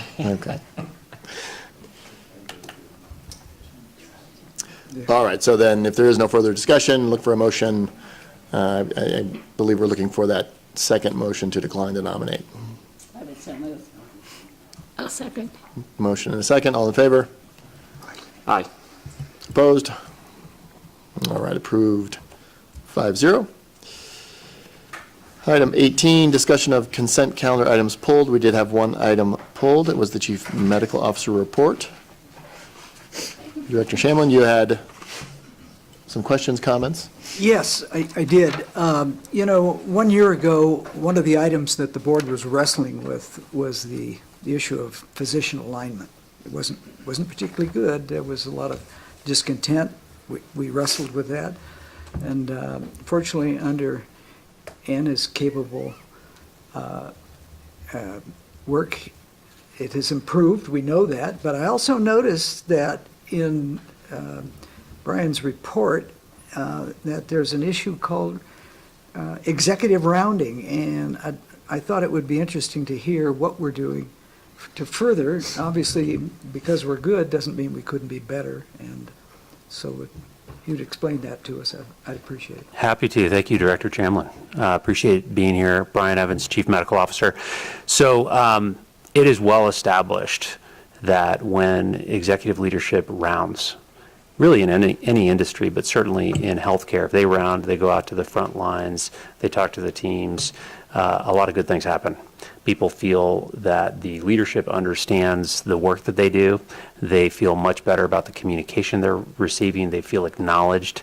In fact, we heard it earlier from the ER team. When Anna goes to the emergency department, it has a very significant impact. I mean, so, and I didn't set that up, by the way, for this discussion, but it's absolutely true. And rounding has always been done here, but it hasn't been done consistently, and it hasn't, and frankly, hasn't been done frequently enough. And it's also a tough system to round on because we're so spread out. There's lots of different locations all over the place. Schedules being what they are, it's quite difficult to get out to these frontline areas. So we have learned a lot about process improvement science over the last few years, and we decided that it was a good idea to apply process improvement science to executive rounding as a problem. Really define the problem, clarify what that is, what are the root causes, come up with some solutions, and really try to create a consistent approach to executive rounding. I'm actually going to ask Kelsey McLennan, who has been doing a lot of the heavy lifting, to maybe make a couple comments at the podium here, because she's really been integral to this process. But we really looked at what are the process metrics that we would measure, what are the outcome metrics that we would really look at, and the first outcome metric is, do people think that executives are present in the area where the work is being done? And so we're going to be measuring that. We're going to be measuring the overall outcome of employee engagement, certainly including physicians, but really all employees. So that'll be an important outcome measure. But getting executives to do consistent things is, I mean, the word herding cats, I guess, would come to mind for me, because it's really hard to get everybody doing the same thing. And so Kelsey has bravely decided that she's going to help us with this project. So Kelsey, if you don't mind making a couple comments, just make sure that the microphone's on. Kelsey is one of the executive assistants, but also is a utility player for the organization and is doing a very, very good job with this project. We're into week 4, I think, Kelsey, is that right? We're almost at the end of week 4. Great. So thank you. Yeah. But as Dr. Evans said, there is a lot of research that backs up that executive leadership rounding has positive impacts, but also we've heard from it from the people who work here that they want it. And so I think that this is going to be a great initiative, that we are not only going to see the impacts of that are studied and researched, but also of giving the people who work here something that they asked for. And I think that that will be great for engagement, and we will be tracking that as we go along. I'd also like to thank all the leaders. Just at the end of the 2 weeks, the data that we saw, we hit 60% of departments after the first 2 weeks, which with everyone's schedules, we're pleasantly surprised. And that included some personal leave and other scheduling conflicts as well. So, so thank you. Thank you, Kelsey. Do executives go as a team or just individual executives showing up in departments?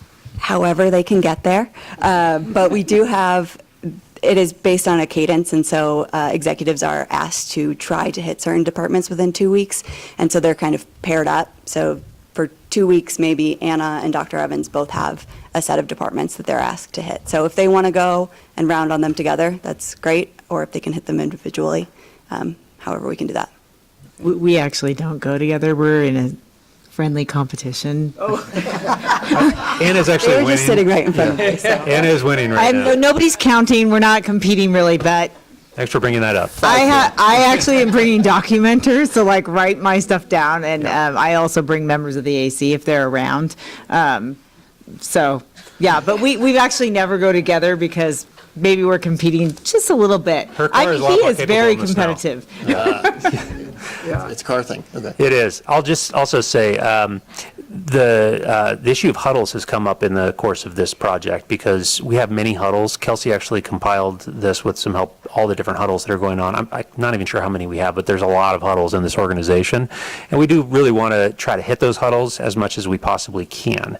That has actually been quite challenging. And so one of the things that comes up in these tests of change is you got to figure out, okay, maybe we need to pivot and do something different with our huddles to make sure that we get to those. Because it's great to round, to just kind of show up and say, how's it going? But when you do that sort of opportunistically, a lot of times people are busy, they can't really talk to you, and it's nice to hit those huddles. So we're gonna try to figure out how to coordinate those a little bit better. If I could, so one of the things that I learned when I've been bringing reinforcements with me, and actually I brought Devin on one of Devin Kim, who's my new executive assistant, but also has worked in this system a long time.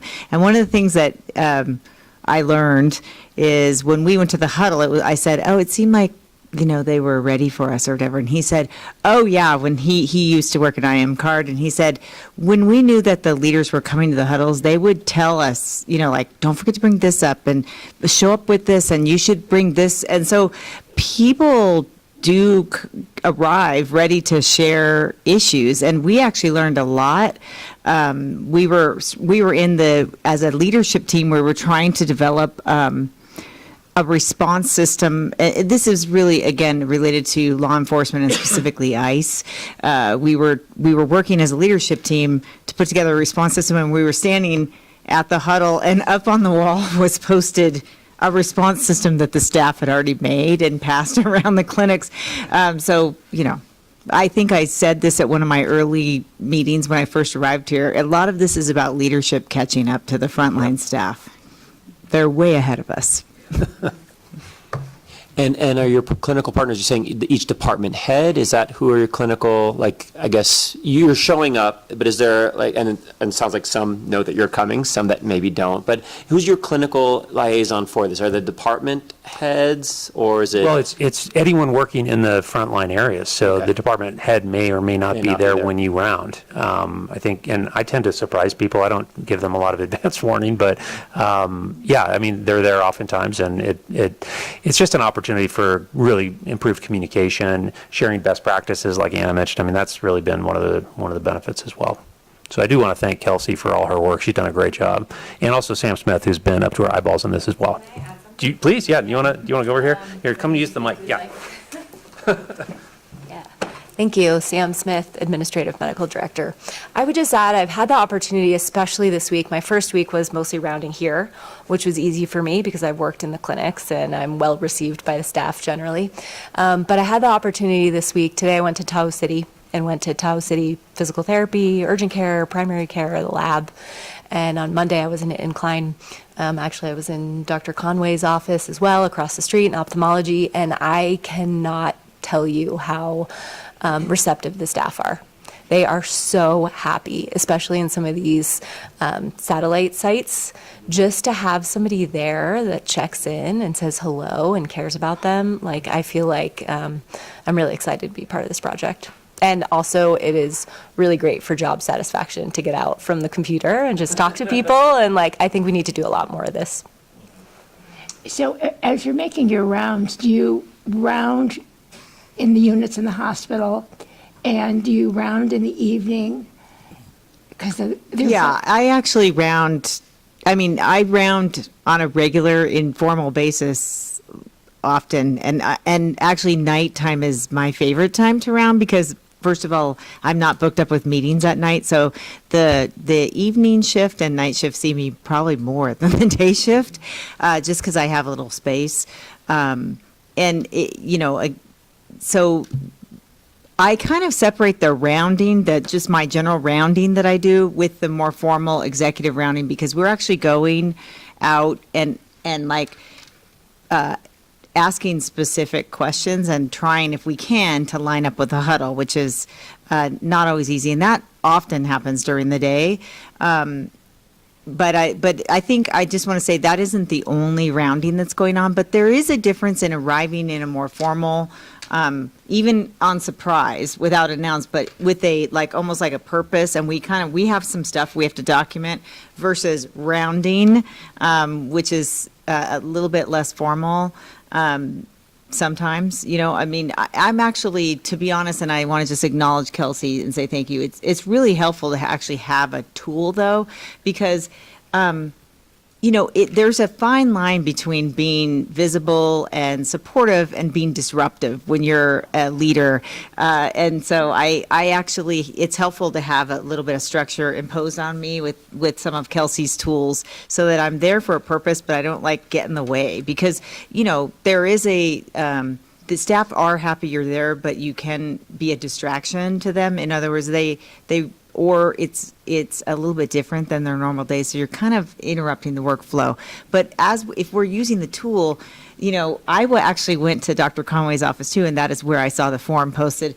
And so now they know what Sam's coming, and it's less disruptive because they know how to interact with us, because we're kind of in a standardized way, as standardized as you can get a herd of cats, but we're arriving in a more predictable way, and they know what we're there for and what to do, and they actually go, oh, okay, great, you're here, let us tell you about some of the stuff we're dealing with, and it doesn't feel as spontaneously disruptive.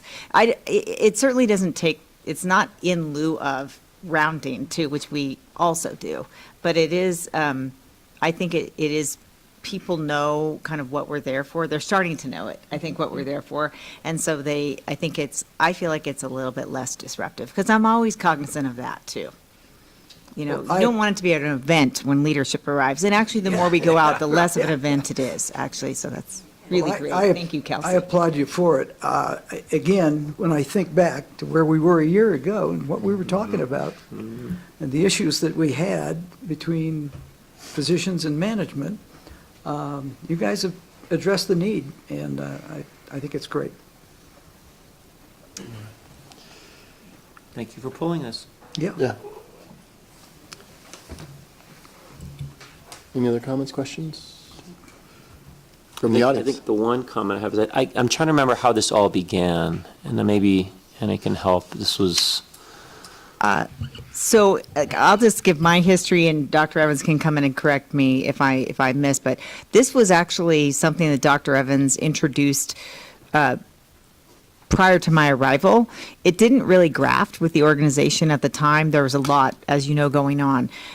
In the early summer, Dr. Kreis and Dylan Crosby and a group, a very diverse group across the organization, worked with an improvement advisor, and they did a series of interviews with a broad variety of stakeholders. And what the summary statement was, we'd like to see some executive rounding. So we went back to Dr. Evans was like, I have something there. And actually then, Kelsey agreed to sort of step up, because I think it really has made a difference to have somebody pushing the executives and giving us some structure. We need it. So is that about right? It's Dr. exactly right. And I'll just add that the key ingredient is standard work. And we've talked about standard work before, but it's standard work for the people who are doing rounding, and they need to have some clear expectations. There's standard work for all the executive assistants so that they actually track that, schedule things. And then there's also leader standard work. So I report to Anna. I expect her to check in with me and say, how's the rounding going? And look at my percentages from time to time, because that's accountability. And so that wasn't really baked into the formula on the front end until this project started. So it is now. Thank you. Yep. And thank you, Dylan and Dr. Kreis and all those in the beginning who started this going. So appreciate it. Thank you. Do we need to then approve? There was a suggestion for approving the executive report as presented. Yeah. Okay. Because that was what was pulled. Okay. So we do need a motion on that? Yeah. Okay. So I will move approval of the Chief Medical Officer's report. I second. The entire executive report was what was pulled, so that's... Oh, do we pull the... Yeah, entire. Okay. Then the entire executive report. I will second that. All right, motion and a second. All in favor? Aye. Aye. Opposed? All right, thank you. Approved 5-0. A few more items to go. Any board committee reports since our last meeting? So the Quality Committee met in the beginning of February, and pretty much you saw what we did at our meeting during closed session, where we reviewed the quality report. And we also, at our committee meeting, had one of the members of the PFAC came. He's our community volunteer, and it's great to get their perspective of what's going on and where their interest lies. And I think that Kevin Ward is the representative to the community, to quality, and he brings a great energy and perspective to the business that we're having with quality. So that's always a good part of our meeting. Also, we have a round table that we can put our concerns about quality, our concerns about the committee. And I think Rob has alluded to some of the things like what is quality and what is it really should be looking at. We also discuss things like new services and how do we make sure that they are the best practices.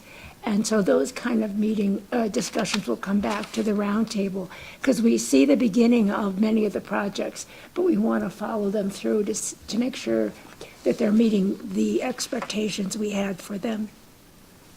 We did look at our charter again, and we reviewed it with no corrections or additions. And then we had a educational part to our meeting, and it was provided by the AHA Quality Collective. And it was really interesting because when they took 104 quality leaders from AHA hospital organizations, and they discussed, what are those quality issues that you're working on? And it's like our playbook. It's the same thing we're doing. They give it as, they break it into the issue, the strategy, and then someone tells a story about the outcomes at their facility. And I thought it was a great way to put it out. So it was easy to follow. And every time I looked at it, I go, yeah, we're trying that right now. Or, oh my gosh, we did that too. So it was, again, a reinforcement that we are doing what nationwide's going on, and everybody's addressing sort of the same issues. So to be able to share strategies and seeing what works at one facility may or may not work, just depending on where the organization is, how large the organization, et cetera. So that was a great one, and if anybody's interested, they can go to the Quality Committee website and pull it up in the agenda and read the article. And that's pretty much what we did. And we have another meeting coming up, and you'll be hearing about the next quality improvement plan. Thank you very much. We had the, thank you. We had the Community Engagement Committee meeting yesterday. So, I think, thank you, Mary, for your help always and running a great meeting. I think, we always look to our responsibilities to oversee and guide as an integrated partner, in the community, ensure collaboration, support the focus on health in addition to health care. That's our responsibilities. And so, if you look at our pillar, we have, 5,000 voices. We want to make sure that we have the community health improvement plan with environmental stewardship plan. So you kind of all heard it today. So, I don't know. I'm trying to give the board what would helpful. I guess I'll give a little color. I think obviously went deep to the first we did the CHIP update. We'll hear the final one given to us in our next at the end of the fiscal year as our meeting to approve. I think the interesting parts, if anything, things that were rising with all these wonderful meetings that we're having with the community is, access to care. We've heard that a lot. Mental health and substance use, obviously an issue, and food insecurity. So, I think I think Mary had a good point of how do we put this in a timeline? How do we succeed? Because again, this is just health and not just health care. So I think these are the ones that are coming up. And again, we'll get more updates next quarter. You heard the 5,000 voices. We just went deeper in it. I'm trying to think of anything that would actually help us understand more, but I think it was really the interesting of, that it is a process. We're learning more. I think, Mary, unless you have anything else to add, my notes are not much more besides just the fact that it was really, again, I think that PFAC was involved. There's a lot of partners that are involved in this as well, and a lot of different voices we're hearing. And I love the fact that PFAC was really involved in also reflecting as we collect this data early. So we're getting data, but still looking at it, but still progressing. So next quarter, we'll hear another meeting. We'll get another update on that as well. The environmental stewardship, you heard, a wonderful today. I believe Dylan will be presenting at the California Transformational Alliance. So we're looking forward to continue this momentum for environmental stewardship, which is in there as well. We give $100,000 every year to sponsors. You know, and it was really, we get every month, every quarter, we get a list of all the ones. And I want to credit the executive group and the administrative group that does this. It's hard work because you're not really sure if they're from Truckee or Tahoe or Incline because their name may say something, but they may be somewhere else. But definitely you could resonate. Schools, sports, youth were really a big part. Louis, catch me if I missed anything else wrong. I think those were the big groups that we really, so it's really lovely to hear that as well. And then we had the update on the Navigation Center, ribbon cutting, which you heard already. And finally, I think, Michael, you know this. I think you may have started the GOAT. Did you give a goat? Does the goat live? The goat lives. We found the goats, or got a few more goats. The greatest of all time is awarded to someone during that quarter, and Ted won it last quarter for the great work in the Navigation Center, so thank you. And this quarter is given to Brian Parrish, who's the head of our Director of Mental Health, who has done some heavy lifting this last month, and so we're just grateful he's here, and if he's watching, which among the thousands, thank you. That's it for community health. All right. Thank you for that update. Any other? Yes, I continue to attend the Incline Village Foundation monthly board meeting. It's an active group. There's a lot of really interested and involved people there. We lost 2 members who just retired after, 5-6 years? But we gained 1, so they're still going strong. What was really interesting this time was our entire meeting was almost all done by Zoom, and the electronics are wonderful. Everybody's picture is up there, and but they're all snowbirds. They escape down. You can see they're in flip-flops and shorts, and here we're in snow, digging out the snow. So that's kind of an interesting observation, but they continue to be very involved. All right. Thank you. Any questions, comments on the board reports? No. Any closing remarks? Did you want to add? You did earlier, but I think we've covered some of it. I think it pretty much covered everything about the Navigation Center. The thing that we're beginning to start looking at now is making it sustainable. What we had was a year pilot project, and we've got that going, but now it's funding to make it last. And one of the things that's out there is Nevada County looking at purchasing the building through some grant funding, and we'll have more words on that as we find out. I think the next meeting was canceled, so I don't know if they've rescheduled it. So again, more to come on that, but such a wonderful, wonderful thing that our community has done and has really stepped up. Our hospital provided a significant amount of money. The medical staff donated money. There was a private funding group that I tell you, they raised all the money that was needed. And so, again, it's from our community, and I'm so proud of what we've done. And if I could even add to that, I know that there's been talk, and I'm if anyone knows more, I'm going to have Ted, I think, might look at you. I know that, I think cost of this, what the hospital gave and many communities, but I understand our county supervisors and people at work to try to make this funded, if I'm not corrected. I may be incorrect, of how we can get this to continue on. How can we get funding or grants to continue? So Ted, I don't know if there's anything more that the public would want to know, that this is not a one-time thing. Yeah. Certainly. So what we have today for the NAV Center is a 1-year pilot program. The county is fast at work chasing community development block grant funding, among other funding sources and grant funding, to purchase the building and make it permanent. They're on the fast track because of the schedule that they've got to follow to get applications in, is right on the heels of the opening. So this is phase 2. They're actively going to be chasing grant funding and working very hard to create sustainable flows of funding to keep the center open permanently. So more to come on that. And there's some community funding going on. The Sally Fund, Ted, where community organizations, individuals can donate as well. Director Wong is absolutely correct. There is the Sally Fund, and I would like to actually give a shout out to a member of the community, Cindy Basso, who really was the heartbeat and the drive on the philanthropic side. She and her team raised over $300,000 to close the gap funding to make this a reality. And they raised that money in very short order. It was really amazing. And I don't expect that she's going to be going away. Ted, I went down and spoke with Paul Bancroft at the Sierra Community House and saw what a tremendous program that is. I've seen it from a distance for quite some time, but I've never spent much time sitting in there and seen how successful they are.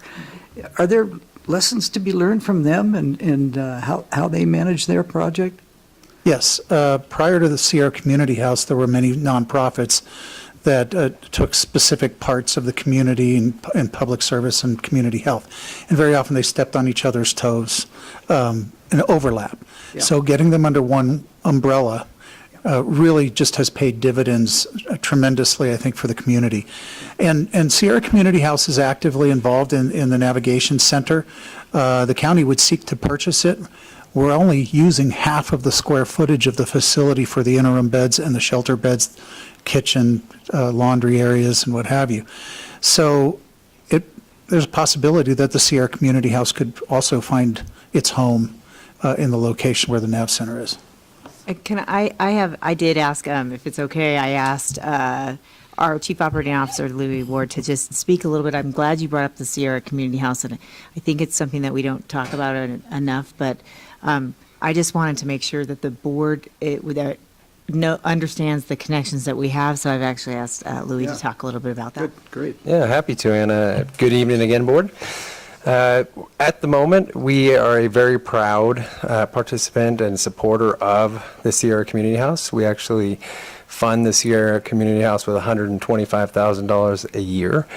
And we're also open to when the Sierra Community House has a community need that is one that comes up that maybe is unexpected. And it's amazing, we actually have Pam Hobday here in the room because Pam reached out last year with regards to, we heard Immigration Customs Enforcement was in the area, and we wanted to make sure that the Sierra Community House had a partner in the health system to ensure that we had red cards out and that those that may need legal services could gain it through Sierra Community House. And they needed some funds to do that, and we were a proud participant in that also. So again, always an active conversation with Paul and the team. Looking forward to continuing our partnership and strengthening it all of the time. Thank you. All right. I have one last comment. What point of order? Just, we are doing board comments now, so Yeah. this is just communications from the board. Okay. There was one thing I wanted to just communicate, thank you, that I forgot to mention on my quality closing statement, but I thought it was really interesting that, I talked about the journey of what it makes to be quality, but there's a paper being published, from our hospital, from this town, a national paper on exactly that hip sac, where there's a timeout. And from what I just want to make sure that's got the audience here, that there are times when a patient representative who is non-clinical has stopped the procedure, has actually said this procedure is not safe to continue on, and that's groundbreaking. And please correct me if I am incorrect in this. So I think of this as we talk about innovation and an innovation center, and I think of today just reminds me of, having rounding, having leadership at the front line, hearing how things are, having patients in the room, having patient advocates in the room telling them, I'm not comfortable with what's going on, and that being published, and national news. I think of, this, of the Tahoe Truckee area really being innovative and how that innovation will continue, and I look forward to more. So thank you for my comment. Thank you. Closing remark. Thank you. Yes, and with the gentle nudge from David, we will close our closing remarks. He's scouring his agenda right now for justification. And I believe... I have, I just want to say, while we're talking about community, and all the different ways that we're involved in it. It's just amazing. But I can't help but reflect on how we started this meeting, with the Truckee Titans, and how this community has been challenged over the last month. And I wish, over the last several weeks, I've been trying to find the words, and they just elude me. But I am so proud to be a part of this community and be connected. And I think that's what we found through all of this, is our connectedness. And I'm in awe of this place, and I'm so happy to have made that decision 10 years ago to live here full time. But the hospital system has also been tested, and has certainly risen to the challenge each and every time. And again, I'm proud to be associated with each and every one of you. Thank you. Hear, hear. And thank you. And no one can top that. No. For the closing remarks, so, You. yeah, Except for you, Chair. there were no closed session items to continue, so, meeting adjourned. All right. Thank you, everyone. All right, good stuff. What's the matter?